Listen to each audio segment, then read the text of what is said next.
آپ سب متوسط یا غریب لوگ بیٹھے، میرے نبی جیسا غریب پوری کائنات میں کوئی نہیں۔ میں جبوتی صومالیہ گیا ہوں، وہاں کے غربت کو دیکھ کر مجھے لگا جیسے لفظ غربت بھی ان کی غربت پہ روتا ہے۔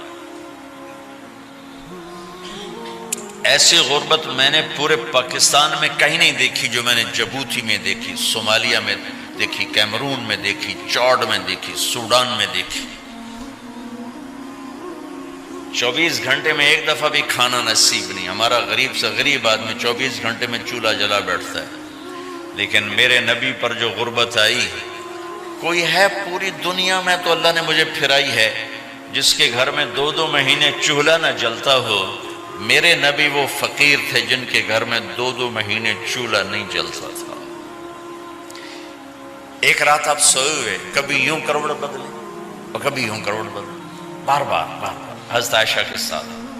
تو تھوڑی دیر کے بعد آپ تھوڑا سا آگے ہوئے اور چارپائی کی جو لکڑی ہوتی جس پر بان بن ہوتا ہے، اس پہ پیٹ کو یوں فکس کر کے اور نیچے لٹک گئے، دھڑ آدھا نیچے لٹک۔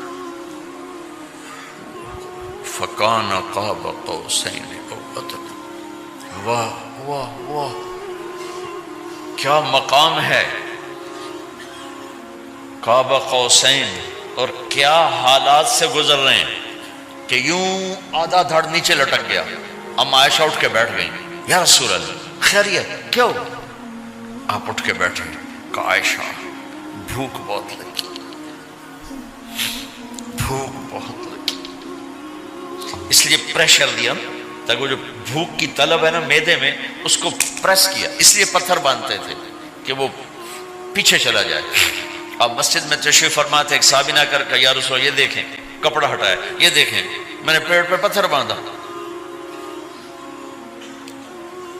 جن کے لیے کائنات بنائی، جنہیں اپنا حبیب کہا، جن کے چہرے کی قسمیں اٹھائیں، والضحی، جن کی زلفوں کی قسمیں اٹھائیں، واللیل اذا سجا، جن کے منہ سے نکلے بول کی قسم اٹھائی، وقیلہ، جن کے کتاب کی قسم اٹھائی، والقرآن المجید، جن کے شہر کی قسم اٹھائی، وہذا البلد الامین۔ اتنی بڑی ہستی ہیں، آپ نے کہا ذرا ادھر دیکھو، آپ نے پیٹ سے کپڑا ہٹایا تو آپ نے 2 پتھر باندھے، دیکھو میں نے 2 باندھے۔ کوئی ایسا فقیر ہے دنیا میں؟ دکھاؤ۔ عائشہ بھوک بہت لگی تو اللہ کے تو حضرت عائشہ رونے لگی، کہ یا رسول اللہ پھر آپ اللہ سے مانگتے کیوں؟ کہ عائشہ نہیں مانگوں گا، اسی بھوک میں اللہ سے ملاقات نہیں مانگوں، مجھ سے پہلے میرے جو بھائی آئے انبیاء وہ اسی فقر میں گئے، میں بھی اس فقر میں جاؤں گا۔ اپنے گھر میں یہ دکھ رکھا،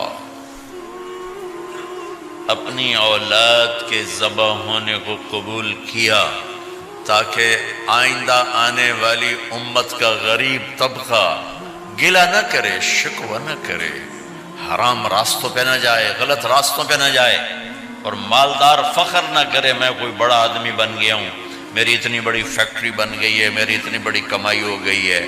یہ نہ یہ بڑائی کی چیز ہے، نہ وہ چھوٹائی کی چیز ہے۔ جس سے اللہ راضی ہے وہ بڑا ہے، جس سے اللہ ناراض ہے وہ چھوٹا ہے، چاہے غریب ہے چاہے مالدار ہے۔ حضرت عائشہ فرماتی ہیں بیٹا 2 مہینے گزر جاتے تھے ہمارے گھر میں چولہا نہیں جلتا تھا، چولہا نہیں جلتا تھا، 2 ماہ گزر جاتے تھے۔ ایک دفعہ باغ میں تشریف لے گئے، عبداللہ بن عمر آپ کے ساتھ ہیں، صبح کا وقت ہے تو اب کھجوریں گری پڑی، جو ملک نہیں ہوتی نا، کسی کوے نے ٹھونگ ماری، کسی طوطے نے اس کو ایسے ہی وہ اس کو ٹک دیا اپنی اس کے ساتھ چونچ کے ساتھ، تو وہ گر پڑی۔ اب اٹھا کے صاف کر کے کھا رہے تھے اور عبداللہ سے کہہ رہے تھے عبداللہ تو نہیں کھاتا؟ انہوں نے کہا جی مجھے بھوک نہیں ہے۔ آپ نے کہا عبداللہ مجھے بھوک ہے، آج 4تھا دن ہے میں نے کچھ نہیں کھایا، 4تھا دن۔ تمہیں کوئی ہے جس کے ہاں 4 دن فاقہ چلتا ہو؟ آج 4تھا دن ہے میں نے کچھ نہیں کھایا۔ ہمارے دسترخوان پہ کتنا کھانا اٹھا کے کوڑے کے ڈھیر میں جاتا ہے، آج 4 دن گزر چکے ہیں میں نے کچھ نہیں کھایا۔ هذه صبح رابعة ما ذقت شيئا، آج چوتھی صبح میرے اوپر طلوع ہوئی ہے، ایک لقمہ نہیں کھایا۔ آپ مسجد میں بیٹھے تھے، کعب بن عجرہ آئے تو آپ کو دیکھ کر ایسے کہنے لگے یا رسول اللہ مالی اراکا متغیر اللون، یا رسول اللہ آپ کا چاند سا چہرہ چمکتا آج مرجھایا ہوا کیوں نظر آ رہا ہے؟ تو آپ نے یوں دیکھ اپنے پیٹ پہ یوں انگلی رکھ کر کہا ما دخل جوفی ما يدخل جوف ذاتک منذ ثلاث، کعب آج 3 دن گزر چکے ہیں، پیٹ میں ایک روٹی کا ذرہ داخل نہیں ہوا، ذرہ، لقمہ نہیں ذرہ، روٹی کا ایک ذرہ پیٹ میں داخل نہیں ہوا۔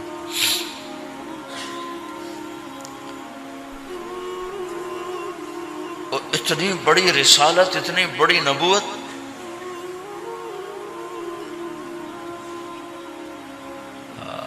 اپنی امت کے غریبوں کی تسلی کے لیے اور اپنی امت کے مالداروں کو سبق دینے کے لیے کہ اللہ رزق دے تو اپنی حیثیت نہ بھولو، اور اللہ نہ دے تو اپنے حبیب کی قربانی نہ بھولو۔ انہوں نے تو جان بوجھ کے یہ کیا، جان بوجھ کے، یہ نہیں کہ آپ کو کوئی تنگی اللہ کی طرف سے، جان بوجھ کے۔ اور سارے گھر کا یہ حال ہے۔ حضرت فاطمہ رضی اللہ تعالیٰ عنہ سے ملنے گئے، کہا بیٹے میں اندر آ جاؤں، میرے ساتھ عمران بھی ہیں، ایک صحابی تھے عرب سردار، میرے ساتھ عمران بھی ہیں۔ کہا ابا جان میرے گھر میں اتنی چادر نہیں کہ اپنے آپ کو چھپا سکوں، پردہ کرنے کے لیے میرے پاس چادر کوئی نہیں، تو آپ نے اپنی چادر اندر دے دی، کیسے پردہ کرنا، تو لپیٹ لی۔ اب اندر آئے تو آپ نے پوچھا میں نے سنا تھا تو بیمار ہے، میں تیرا حال پوچھنے آیا ہوں۔ تو باپ کو دیکھ کے آنسو نکل آئے کہ یا رسول اللہ بیماری بھی ہے اور بھوک بھی ہے، دونوں ہی ہیں، صرف بیماری نہیں بھوک بھی ہے۔ بڑے بڑے مصیبتوں سے لڑ جانے والے ماتھے پہ کبھی بل نہ آیا۔ بیٹی کے آنسوں نے پگھلا بھی دیا اور رلا بھی دیا، آپ بھی رو پڑے، آپ بھی رو پڑے۔ پھر کہا میری بیٹی نہ رو، والذی بعث اباک بالحق ما ذقت من 3 ایام ذواقا، آج 3 دن ہے میں نے ایک لقمہ نہیں کھایا، میں تیرے ساتھ۔ اور میری بیٹی میں تمہیں بتاؤں، میرے رب نے مجھے کہا تھا میرے حبیب اگر آپ چاہیں تو احد پہاڑ سونا بنا دو، 10 میل لمبا چوڑا ہے احد پہاڑ، 10 میل، میں احد پہاڑ سونا بنا دوں آپ کی خدمت میں پیش کروں؟ تو میں نے کہا نہیں یا اللہ مجھے نہیں چاہیے، میں ایک دن بھوکا رہوں گا، ایک دن کھانا کھاؤں گا۔ پھر فرمایا بیٹی کیا تجھے یہ عزت کافی نہیں ہے کہ اللہ نے تجھے جنت کی عورتوں کا سردار بنا دیا؟ یہ سرداری سونے چاندی میں تل کے نہیں ملی، ہوئے ہوئے میں قربان جاؤں۔ بھائیو اب سب ماشاءاللہ نوجوان نظر آ رہے ہو، تھوڑا وقت نکال کے اگر آپ پڑھے ہوئے ہو اپنے نبی کی زندگی پڑھا کرو، اپنے نبی کی زندگی پڑھا کرو، بڑا ایمان بھی بنے گا، حوصلہ بھی ملے۔ آپ حسن حسین کو کہتے تھے میری آنکھوں کی ٹھنڈک، میرے جگر کے ٹکڑے، میرے سینے کی ٹھنڈک، میرے لاڈلے، جنت کے چاند، جنت کے سردار، میرے 2 پھول، یہ سارے الفاظ حسن حسین کے لیے ہیں۔ اور ان کے بھوک کی وجہ سے رونے کی آواز سنتے تھے اور تڑپتے تھے، لیکن روٹی نہیں مانگی ان کے لیے، روٹی نہیں مانگی کہ اپنی امت کے غریبوں کو تسلی دینی تھی کہ اگر میں فقیر بن کے جا رہا ہوں تو تمہارے اوپر بھی امتحان ہے، چند دن برداشت کرو۔ آپ نے فرمایا سب سے پہلے میں جنت میں داخل ہوں گا، سارے نبیوں پر جنت حرام ہے جب تک میں نہ چلا جاؤں، اور ساری امتوں پر جنت حرام ہے جب تک میری امت نہ چلی جائے۔ سب سے پہلے میں جنت میں داخل ہوں گا، وما یا فقراء المؤمنین، اور میرے ساتھ میری امت کے غریب لوگوں، میرے ساتھ میری امت کے غریب لوگ میرے ساتھ پہلے داخل ہوں گے۔ حضرت فاطمہ کے گھر میں فاقہ حد سے بڑھ گیا تو حضرت علی نے فرمایا کہ جاؤ اللہ کے نبی سے کچھ تو مانگ کے آؤ، کچھ تو پیٹ میں جائے۔ زندگی میں کبھی ایسا موقع نہیں آیا، یہ ایک دفعہ اتنا فاقہ آیا کہ حضرت علی جیسی ہستی نے بھی کہا جاؤ۔ تو آپ تشریف لائیں اور دروازے پہ دستک دی تو اتنا پیار تھا. جب حضرت فاطمہ گھر میں داخل ہوتی، اللہ نے ہمیں اولاد کے ساتھ کیا سلوک کرنا ہے اللہ نے ہمیں اپنے نبی سے یہ بھی سکھایا. حضرت فاطمہ جب بھی گھر میں آتی، اور ساتھ ہی تو گھر تھا، دیوار سے دیوار ملی تھی، روز کا آنا جانا تھا، تو میرے نبی بیٹھے نہیں رہتے تھے، آؤ فاطمہ کیا حال ہے، کھڑے ہو جاتے اور تیزی سے آگے بڑھتے. دروازے پر ہی حضرت فاطمہ کا ہاتھ پکڑ لیتے، ہاتھ کا بوسہ لیتے، بوسہ لے کر ہاتھ پکڑے پکڑے بیٹی کو چارپائی پہ پہلے بٹھاتے، اس کے بعد خود بیٹھتے تھے. اکرموا اولادکم، میرے نبی نے کہا اولاد کو عزت دو، پھر وہ تمہیں عزت دیں گے. ہمارے ماحول میں اکثر ماں باپ نے اولاد پہ ڈنڈا ہی اٹھایا ہوتا ہے، پھر ان میں بغاوت پیدا ہو جاتی، پھر کہتے ہیں اولاد نافرمان ہے. آپ نے دستک دی تو کہنے لگے یہ تو فاطمہ کی دستک ہے، خیر تو ہے، پہلے تو کبھی اس وقت میں آئی نہیں. تو آپ نے ام ایمن سے کہا دروازہ کھولو. ام ایمن نے دروازہ کھولا تو آپ نے استقبال کیا، بٹھایا، پوچھا بیٹی کیا ہوا، اس وقت میں کیسے آئیں؟ کہ یا رسول اللہ بہت فقر ہے، بہت بھوک ہے، آپ کے پاس سنا کچھ مال آیا ہے، کچھ ہمیں بھی دے دیا جائے. اتنی صابر بیٹی زندگی میں ایک دفعہ بھوک کی شکایت لے کر آئیں، اور آگے باپ نے پھر پیپر لے لیا، پھر امتحان میں ڈال دیا. آپ نے کہا بیٹی میرے پاس 5 بکریاں کھڑی ہیں، دے دوں یا 5 دعائیں سکھا دوں؟ یہ بھی کوئی کتنا سخت موقع تھا، کتنا سخت موقع ہے کہ صبر کا پہاڑ بیٹی اتنی مجبور ہو کر آتی ہیں کہ یا رسول اللہ برا حال. تو میرے نبی کہتے بیٹی یہ بکریاں بھی لے جا، دعائیں بھی لے جا، دونوں جمع کر دیتے، یا دعائیں بعد میں سکھا دیتے، بکریاں دیتے، ایک تو دے دیتے. پر امت کے غریبوں کو تسلی دینی تھی، چونکہ امت میں اکثر طبقہ غریب ہوگا. تو آپ نے کہا بیٹی 5 بکریاں دو یا 5 دعائیں دو. تو وہ سمجھ گئیں اپنے باپ کے مزاج کو کہ ابا جان امتحان لے رہے ہیں. تو کہا ابا جان بکریاں چھوڑ دیں، مجھے دعائیں سکھا دو، مجھے بکریاں نہیں چاہیے. بھوکے کی رات بھی گزر جاتی ہے اور بھوکے کا دن بھی ڈوب جاتا ہے. تو آپ کا چہرہ ایسے کھل گیا کہ میری بیٹی پاس ہو گئی. کہ بیٹی آپ تم دعا میں یہ کہا کرو یا اول الاولین یا آخر الاخرین یا ذا القوة المتین یا راحم المساکین یا ارحم الراحمین.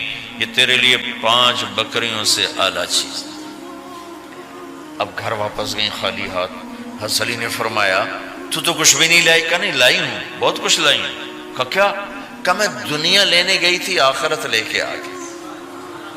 ذہبت للدنیا وجئت بالآخرہ. تو حضرت علی نے فرمایا تیرا آج کا دن سب سے اعلیٰ دن، خیر ایام کی حال. داماد کا امتحان لے لیا، حضرت علی کو بلا لیا. علی 5000 بکریاں دو کہ 5 دعائیں دوں؟ اس وہاں تو 5 بکریاں، اب 5000 کر دیں. علی 5000 بکریاں لیتے ہو یا 5 دعائیں لیتے ہو؟ تو بھی سمجھ گئے کہ آج میرا محبوب مجھ سے امتحان لے رہا ہے کہ علی کتنا کو مضبوط ہے اپنے ایمان میں. اور فاقے میں نے بتا دی کیا گزر رہے. آدمی اپنی بھوک سہ لیتا ہے، اولاد کا رونا برداشت نہیں ہوتا ہے.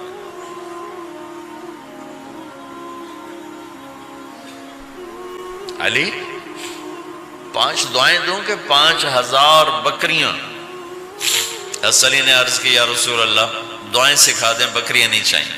میرا نبی کا چہرہ کھل گیا کہ میرا داماد بھی پاس ہو گیا. علی تو یہ دعا مانگا کر روزانہ، اللہم اغفر لی ذنبی ووسع لی خلقی وبارک لی فی رزقی وقنعنی بما رزقتنی ولا تذهب قلبی الی شیء صرفتہ عنی. یہ 5 دعائیں تو مانگا کر، 5000 بکریوں سے زیادہ ہے. اللہم اغفر لی ذنبی، اللہ میرا گناہ معاف کر. وسع لی خلقی، میرے اخلاق عالی شان کر. بارک لی فی رزقی، میرے رزق میں برکت دے. قنعنی بما رزقتنی، مجھے لالچ سے نکال دے، مجھے لالچی نہ بنا، مجھے حریص نہ بنا. ولا تذهب قلبی الی شیء صرفتہ عنی، جو تو نے مجھے دیا نہیں اس کی میرے اندر سے طلب بھی ختم کر دے، مجھے اس کا طلبگار بھی نہ بنا کہ یہ 5000 بکریوں سے زیادہ ہے۔ میں نے تھوڑا سا اپنے نبی کے گھر کا نقشہ آپ کو بتایا ہے کہ یہ چند دن صبر کی دنیا ہے، اللہ راضی ہو گیا تو موت سب سے خوبصورت پیغام